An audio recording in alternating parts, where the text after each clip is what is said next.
Vous avez vu l'état du pays? Yann Barthès interpelle Berger après le rejet de la motion de censure. Ce lundi 20 mars, peu après le rejet des deux motions de censure déposées à l'encontre du gouvernement, Aurore Berger, présidente du groupe Renaissance à l'Assemblée nationale, était invitée sur le plateau de Quotidien. Yann Barthès l'a interpellée sur l'état actuel du pays, alors que des manifestations sauvages éclatent chaque jour aux quatre coins de la France. Ce lundi 20 mars était un jour capital pour le gouvernement. Les élus de l'Assemblée nationale devaient voter ou non les deux motions de censure déposées respectivement par l'UO et le Rassemblement national. Celle-ci faisait suite à l'utilisation du 49-3 pour imposer la réforme des retraites, sans passer par un vote, la première ministre Elisabeth Borne ayant engagé sa responsabilité. L'enjeu était de taille pour l'exécutif, qui a finalement échappé au pire scénario.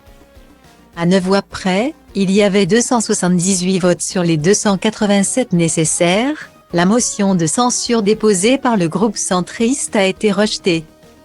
Bien que sorti vainqueur de ce bras de fer avec l'opposition, le gouvernement est néanmoins fortement fragilisé puisque plus décrié que jamais. Beaucoup s'inquiètent que le pays devienne ingouvernable avec une opposition si forte au sein de l'Assemblée nationale. Sans compter sur la contestation sociale qui se fait de plus en plus entendre. Depuis l'utilisation du 49-3, des Français en colère se retrouvent chaque soir, notamment à Paris, pour des manifestations sauvages. Alors que la présidence d'Emmanuel Macron connaît une crise presque sans précédent. Aurore Berger, députée et présidente du groupe LREM, rebaptisé Renaissance, était invitée ce lundi 20 mars sur le plateau de Quotidien.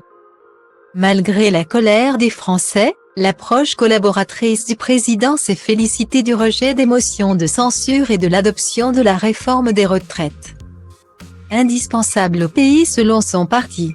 Yann Barthès lui a alors demandé s'il était possible qu'Emmanuel Macron fasse marche arrière, ce qu'a catégoriquement exclu l'intéressé. Mais vous avez vu l'état du pays, a ensuite lancé le présentateur, avant que la députée de 36 ans ne rétorque, mais bien sûr que je vois l'état du pays.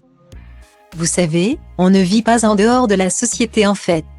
On a des familles, on a des territoires sur lesquels on est élu. On se fait engueuler régulièrement.